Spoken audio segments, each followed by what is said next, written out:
In embracecancer.org, we want to shine a light on some of the difficult aspects of being diagnosed with cancer and going through treatment. One of the difficult things for me as a parent was, how do I tell my kids that I'm diagnosed with cancer? I had the pleasure of discussing this theme with the American parenting specialist, Bonnie Harris. Bonnie Harris has decades of experience within parenting. She's written several books, and in her website, connectiveparenting.com, you can listen to her podcasts and you can read her articles. In this video, we discuss how to talk to children when someone is diagnosed with cancer and how to talk to them about death. Bonnie Harris will share her knowledge about how kids are different and how we should lean into that they want to know the truth. Be honest with our children and then talk to them in an age-appropriate way. This video shine a light on you can tell the same thing to two children growing up in the same household and they will react very, very differently.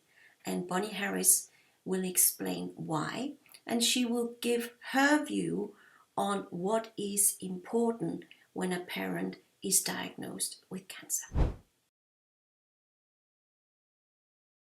Welcome, Bonnie, and thank you for taking the time to talk to me about how to talk to kids about cancer and about death. Well, thank you for thinking of contacting me, Tina. I think this is a really wonderful thing that you're doing and very, very important. And we need to have these conversations. So thank you. And I was thinking of you. Of course, I was, because I've been following you since I had children 19 years ago. I needed some guiding in parenting. And I have followed your theories, I've got your books, and they've helped me a lot through the years. And Great. yeah, and when I had to tell my own boys that I was diagnosed with cancer, I was thinking, what would Bonnie do? Yeah, I really thought of you. And that's also why I have invited you today. When I was diagnosed, my youngest was 15 and the oldest was 17.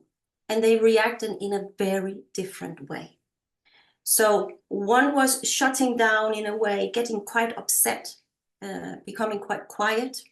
And the other one showed a lot of anger, even slammed the kitchen table.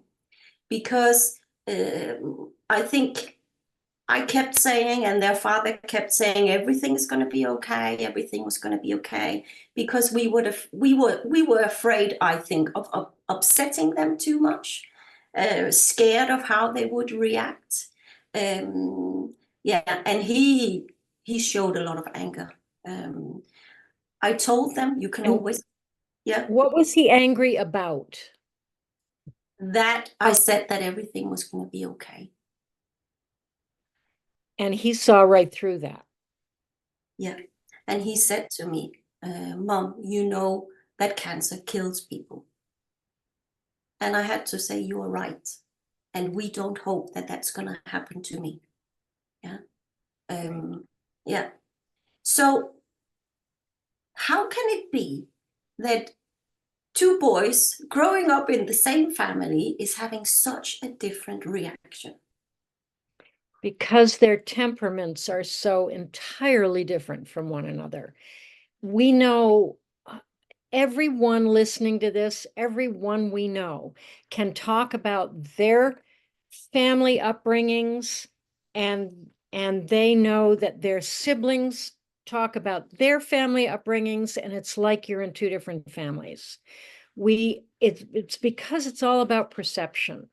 And depending on your temperament, how you perceive a situation is all that it's about, really. It's not like just reacting to facts and everybody reacts to facts as the truth.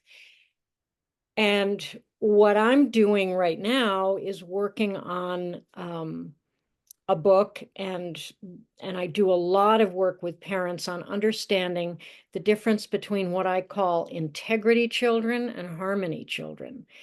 Integrity kids, and we all know this, we all know, those of us who have more than one kid, there are very, very, very different kinds of kids. And the integrity kids are the ones who won't take no for an answer. They will not be told what to do. They have a very strong need for autonomy, and they're extremely sensitive to their environment. So what they are picking up from their environment has all to do with how they respond and how they are.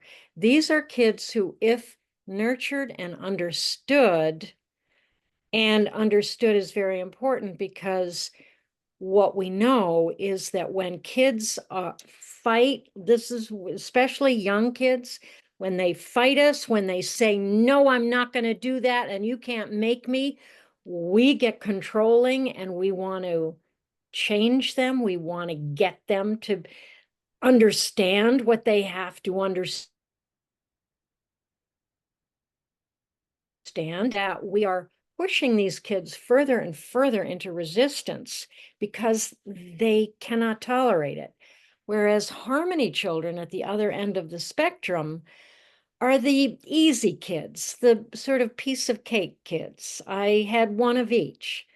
And the harmony kids are very averse to conflict. They tend to go within. They are not, they don't like fighting. And so they are much more able, it's so much easier for them to do what's expected of them. It's not a big deal. They don't have a big stake in how they want it to go nearly as much as the integrity kid, who has this pillar of justice that they're born with. It's got to be right. You've got to tell me the truth.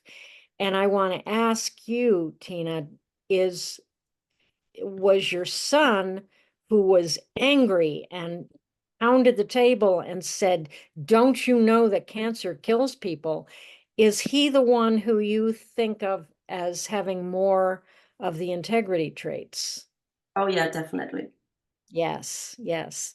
He will not allow you to pull the wool over his eyes. He's way too smart for that. And he wants to be told the truth, right?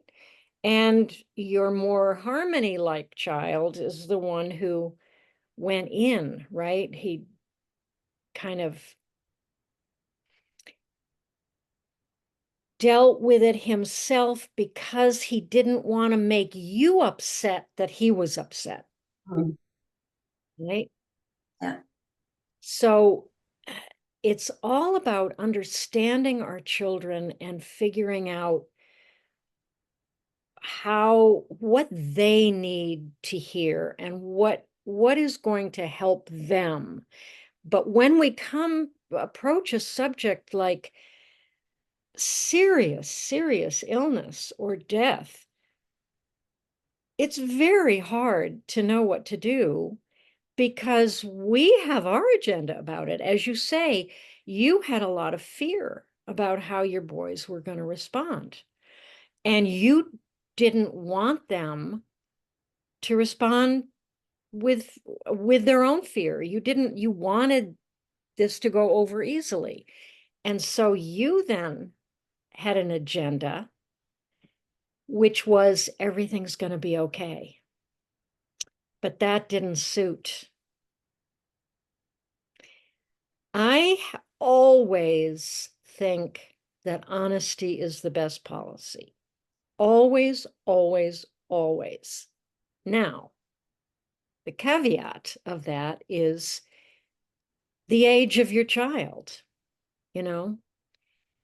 I think a 15 and 17-year-old can absolutely handle the truth and be told exactly what your diagnosis is, what the treatment is, how it's going to go, that you've got a lot of fear about it, as well as a lot of hope, that all of you are going to have all kinds of different emotions about it. But what you want more than ever is for the four of you to hang together as a team.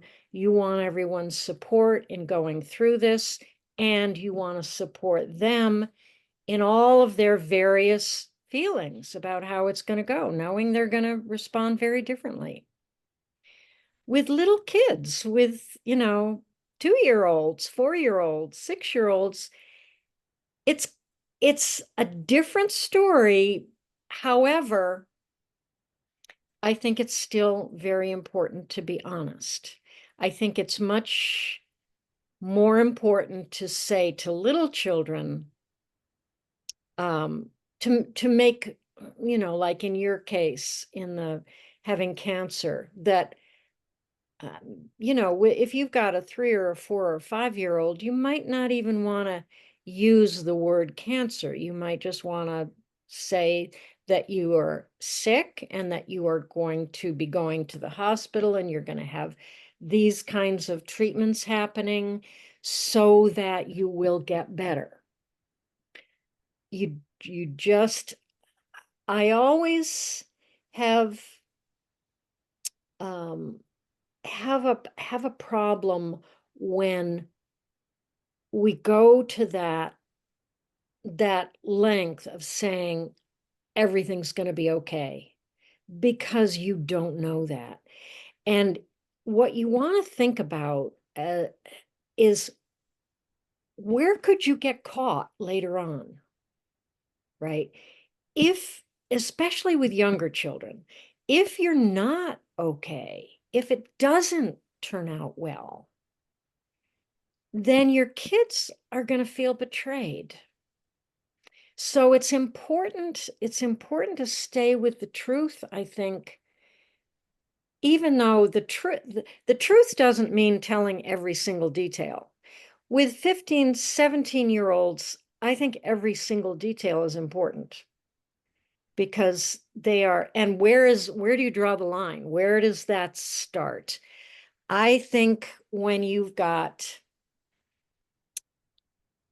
9, 10, 11, 12-year-olds, I think they can handle the truth.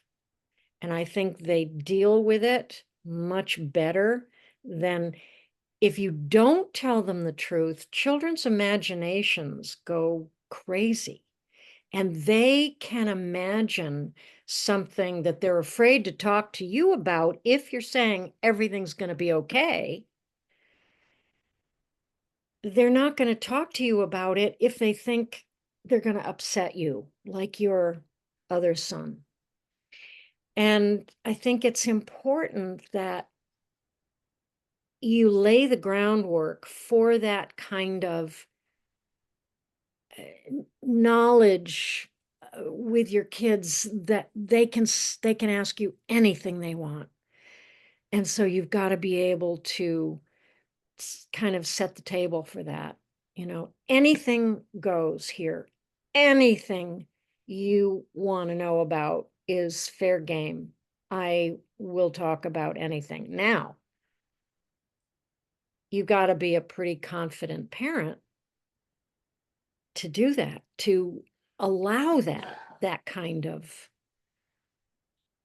freedom, openness. And a lot of parents don't have that kind of confidence. And especially if you're so scared yourself, if you're terrified that something awful is going to happen, that's another whole piece of it. And it just shows that being diagnosed with cancer is considered to be an existential shock. So of Yeah. course, we are highly emotional ourselves. Right. And then it depends on the diagnosis as well. Right. how far and Oh, what are the stage. prognosis? Yeah, what stage has it spread? All these things as well. Um, and we project that fear, of course, on to our children. And sometimes we do it, or very often we do it unconsciously. Oh, yes. Yeah, yeah, Most of the time. It's yeah, unconscious. Yeah. yeah. So dealing with cancer while you go and sit next to your child and cope with what how they are feeling, it's a difficult time. It's the heart. It's incredible. And as we were saying before we started doing the recording, there is no right or wrong answer. I shouldn't say no wrong answer. I do think it's wrong to really lead your kids down a path that you cannot be assured of. Saying everything's going to be okay is just trying to, soften things. But so many people had, for instance, listening to this, how many of you had a parent who died of cancer and didn't even tell you? That's the kind of betrayal when you don't know. There are a lot of people who are so afraid and so guarded and so have such a wall of defense to protect their own pain that they can't share, they can't tell anybody that they have cancer, or they don't, or we protect older parents, for instance, from we hear that they've got cancer, but we're not going to say the word to them. I just think that is a sign of real insecurity and a real problem, and nobody wants to be kept from that kind of truth. Now, being able to talk about it openly, as I say, has all to do with the security and the confidence you have as a parent. And that doesn't mean confidence that you're going to be fine. It Mhm. means it means confidence that you're going to deal with whatever comes down the pike. Your kids are going to be able to deal. It doesn't mean that there aren't going to be all kinds of pains and agonies and fears and sorrows and tears and anger. It's just a sense of this is how it is, and I can talk about it. Yeah, I asked my boys if they wanted to come to one of my chemotherapy appointments Hmm. because they had all these ideas of while I was having chemo, if I walked through the scanner at the airport, then I would light up with like Star Wars. They have these ideas because they have no They experience. didn't have experience with it, right? Exactly. Exactly. So I asked them if they would like to come, and I think that really opened their eyes. Did they Sitting, both? Did they they both? did go. They did go. Great. Yeah. That's Um, great. to see the people out there, and we had a great talk about it. Um, but I think it's about um, us being confident as a parent to show our emotions as well. That's Yeah. exactly. Being willing to cry, being willing to say, I am really scared. Now, you don't want to do that with a little, very little child. You don't want to be that open. But it's we know our children. Children are all very, very different from one another. And if you really are able to focus on your child and what your child needs, you can probably have a pretty good guess of what your child needs to hear and what they're ready for and how they can handle it. And depending on your child, the earlier you can feel okay about being absolutely truthful about what's going on. And I think you can always be truthful about what's going on. That doesn't mean every detail has to be shared. So that's, I'm going to stand by that. I just think be truthful and be honest about how you feel. Yeah. And you probably don't want to break down in hysterical tears with young children, but crying, saying that you don't know what's going to happen, you have a lot of hope that everything will be fine, but you can't promise that. I think we've got to have trust in our children that they can handle that. And when we try to cover it up, when we either don't tell them at all, and boy, I've worked with families, where a parent has cancer and they decide not to tell the kids. And I can't say, no, no, no, no, you can't do that. That's wrong. When they're absolutely, I just have to kind of guide them into that. What might happen if place. And I think that when we don't want to be truthful with our kids, it means that we don't trust them. We don't trust our kids to be able to have all of their emotions. We don't trust that they will know how to handle their deep, deep sorrow and agony. And they can. They can and they do. Every day, all over the world, children deal with parents' illnesses and parents' deaths. And I think it behooves us to trust that and allow our children to have, whether they're going into rages about it, like your son probably would have when he was really young, your integrity son, or your harmony son would have just probably shut himself in his room and not want to talk about it.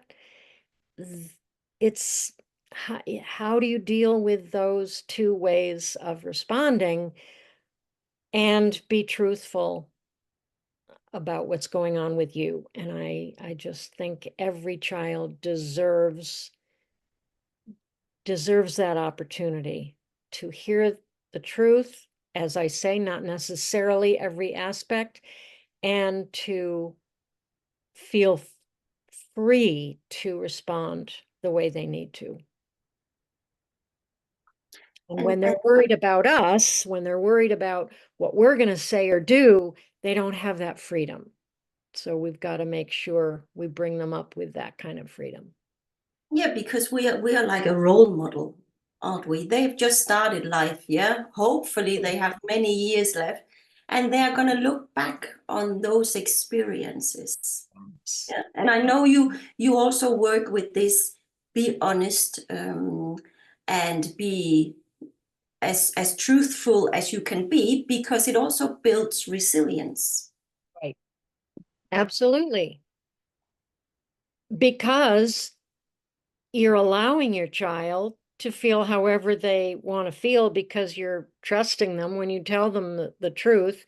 And it's only by going through all their feelings, by really experiencing what's happening, that they then get to the other side of it, having learned something and are resilient. That's what resilience is. Resilience isn't being tough and strong and getting through something. It's getting through an experience however you get through it, but through it, not around it, not skirting it, not hiding it, not fending it off, getting through it and getting to the other side and having learned something from the experience, however awful, and moving forward. I was 11 years old when my father died. And he died in the middle of the night. Suddenly, he was not sick. He died of a massive coronary. And We were up in the middle of the night. As soon as I heard him fall to the floor, I knew he was dead. I don't know how, I just knew. And I was in an adjoining room. And we were in the living room a little later. This is the middle of the night. My uncle came over, my aunt came over, and I was sitting on the couch, cuddled up next to my mother, who was being rather stoic. And I started to cry. And my uncle, who was walking back and forth, my father's brother, turned to me and said very lovingly, but he pointed his finger at me and he said, now, Bonnie, none of that. And boy, did that simple, he thought he was being gentle. He thought he was being understanding, I'm sure. I don't know. But boy, did that just built a wall that I don't think has ever come down. Mm.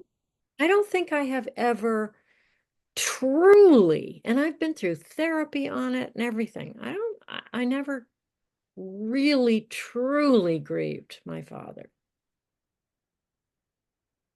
And I just think that is the biggest problem that we can do for our children, is try to get them to change how they feel. Try to get them to feel and express in a way that is easier for us to deal with. That's just not okay. Mm-mm. The family I grew up in, we didn't talk about feelings at all, and we didn't talk about people dying. No. No. So grief is something. Um, it's a very interesting process, but something that we don't know much about. I would say, even though I grew up in a house like that, I think in general, grief, and especially in children, it's something we don't talk much about. No, we don't. No. We absolutely don't. And we don't, unless it's immediate, we don't experience it. So we don't know what it's about. We don't know what it's like. You can't possibly know what it's like until it really hits home. Yeah.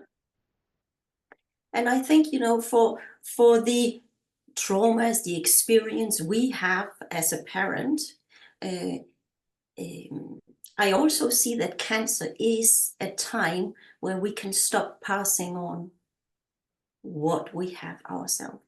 Mm. As I saw, it was in a way, a beautiful experience in the I sense can we admit, could this break, is what's called resilience.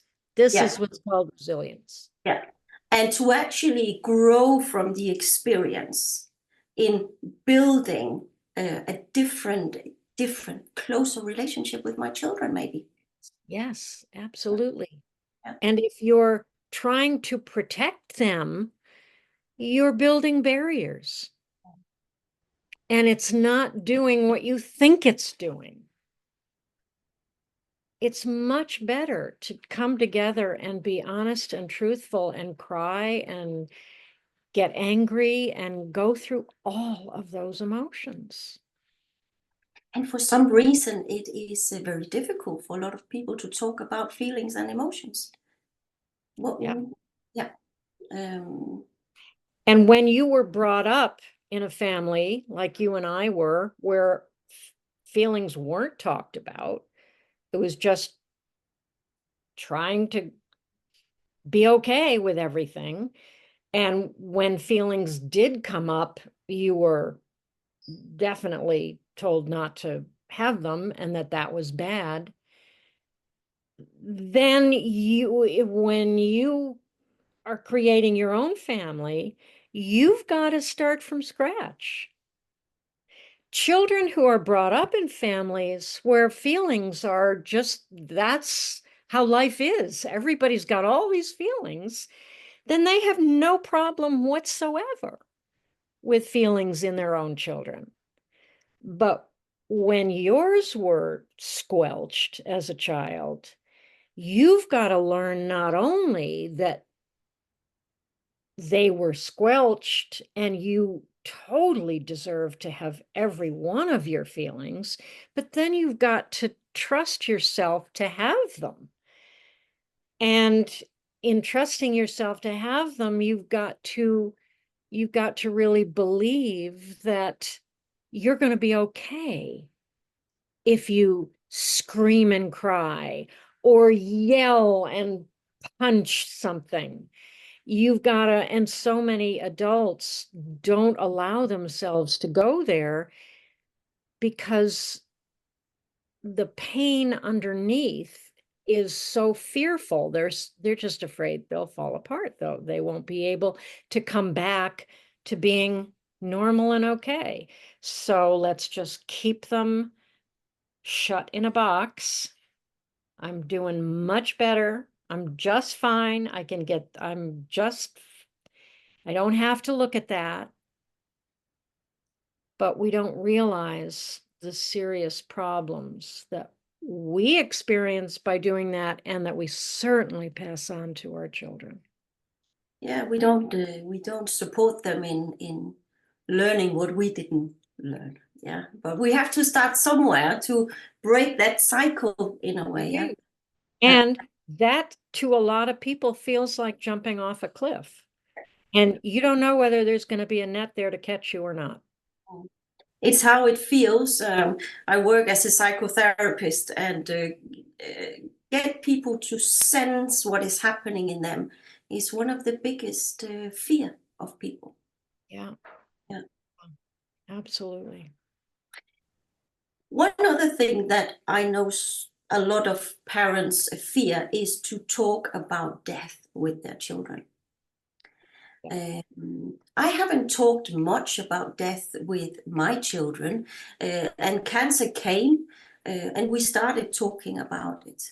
And I wish that an illness like that didn't have to knock on the door before we started talking about it. Well, Do you but see the that same tendency?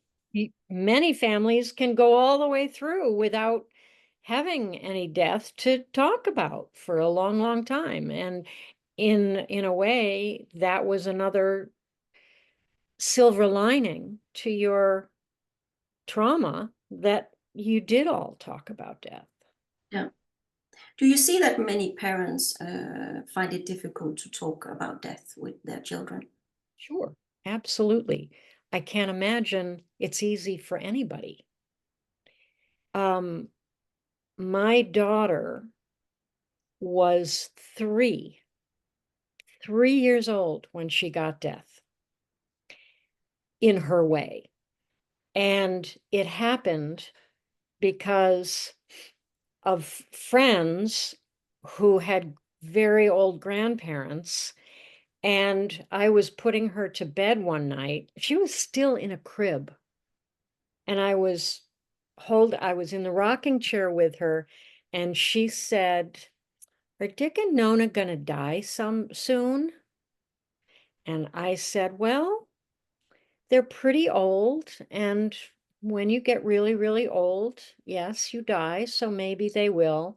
And then she started going through people in our family, older people in our family, and then she said, "Are you gonna die?" That's the question that we all fear so much with our young children. And I knew I couldn't lie to her and say, "No, I'm never going to die." I couldn't. And I said to her, "Not for a long, long, long, long, long, long, long, long, long, long time." And she started weeping like I have never experienced from her before or since. It was from the depths of her soul. She cried and cried and cried. Yeah. And I thought, oh my God, Bonnie, what have you done? Should I have just told her, no, I'll never die? I I can't tell you how devastating it was for me. And she cried herself to sleep, and I put her in her crib, and the first things out of her mouth the next morning were about, I want my grandparents back. I still love them. And it affected her. I put this all together much later. She had a really hard time with potty training, and it took me a long, and she also didn't want to grow up. She didn't want to get bigger because my parents were gone at that time, and so were my husband's. And so she thought if she grew up, I Mm. would die. This is what I figured out much later. And so she was adamant she was never going to grow up. And that was hard. So I experienced a lot of difficulty with her because I didn't tell her, no, I'm not going to die. And I've many, many times asked myself, do I wish I had done it differently? But no, I don't. I I could not lie to her. And I had no idea she was going to react the way she did. And other kids, you can say that to them and they're okay, fine. You never know.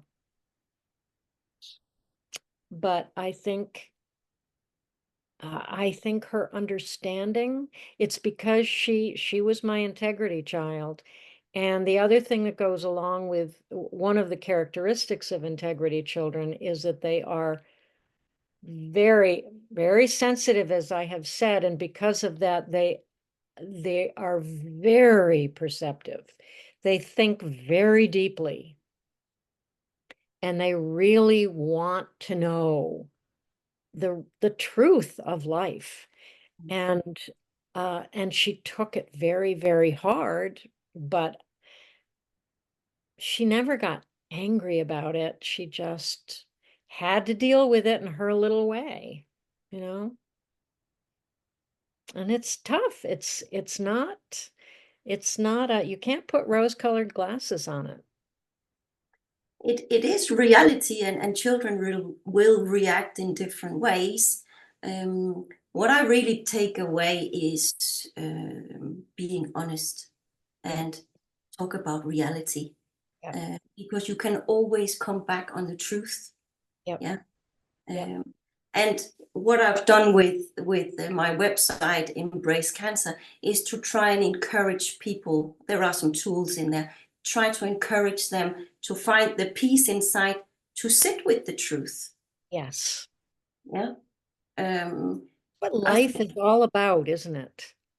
exactly. Yeah. Yeah. Um, Talking about death is something I think we all have to learn and to encourage in a way, in the right doses, in age appropriated ways. I think that's all we can do, and Yep. learn to understand when people, when children especially are grieving. Um, And being willing, when you're not telling all the details of it with young children or at any age, being willing to answer any question, right? Because you may not tell the whole thing. You may talk about, I've gotten an illness and I'm going to be doing this. And then as long as that freedom of expression of emotion is there, then kids are going to ask questions. And you've got to be willing to answer the questions honestly. yeah, I remember one of the boys, when I started growing my hair back and I was going through radiation. He said just before I started, he said, "Are you gonna lose your hair again?" Ah, Just out of the blue, we were walking in the streets. Just encourage them to ask the question so we yeah, can meet them where they are. yeah, Yeah. absolutely. Absolutely. In my website and in your website, there is a possibility of contacting you directly. Absolutely. If Absolutely. listeners out there are sitting there wanting some specialist tools for talking to children or understanding children in tough times like cancer. Absolutely. And I do Zoom counseling all over the world. So as long as our time zones fit in some reasonable order. Yeah. Yeah. But Bonnie, thank you very much for sharing your knowledge on not the easiest theme, but a very important one. Very important. And I'm so glad that I had the opportunity to have this conversation with you. And I love what you're doing. I think it's wonderful that you're helping parents through these tough times. Thank you very much. Yeah. I was looking at the time, Bonnie, and yeah. Yeah. This is perfect. It's a broad theme, and we could talk about many things. Oh, yeah. Absolutely. But I will put all your details on the site, and Great. so let's see what happens. Yeah. Great. Yeah. Okay. And Okay. you'll send me this recording. I I'm will. thinking I would love to put this on my YouTube channel. And so it would be good to have, when you send me this, be sure or maybe I already have it, your website too, and how people can contact you. Do you want me to cut it before I send it to you, or? Yeah. Yeah. Have it so it's ready. How you're going to use it, send it. Yeah, because there is so many people being diagnosed with cancer. So if Oh, something good can come out of my experience, then it would be. exactly. And you've come through it fine, right? You're clear. Yeah, I'm clear. Chemotherapy has a lot of late effects. Ugh, yeah. Yeah. And I'm sure it's always hanging over your head. Is it going to come back?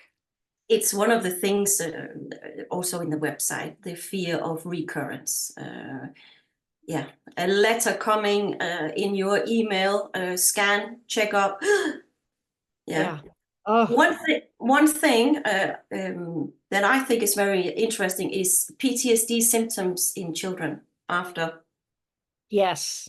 Yeah. Yes, absolutely. That's exactly what the PTSD is. The first thing I thought when you said that. Yeah, yeah. But that could be a different talk. Yeah, I Right. will. Yeah, I'll send this to you. So thank you again very much. Thank you. Okay. Yeah. Take care. Bye-bye. Bye.